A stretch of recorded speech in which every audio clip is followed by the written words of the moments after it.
عليك يا عيون، لا بتنافق ولا بتخون.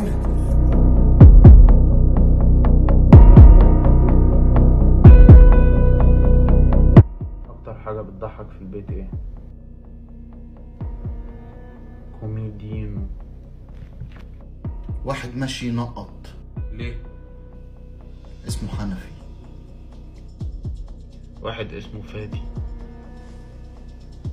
لما كبر بقى مشغول. دكتور سنان اتحبس، سجنوه فين؟ في سجنال 2. هندي فتح حساب في البنك، ادوله كريدت كارد. واحد من العريش اتجوز عروشة. كوكب دايما على حق. ليه؟ مشتري. ليه الشيطان رفيع؟ ليه؟ عشان اسمه الشيطان الرجيم.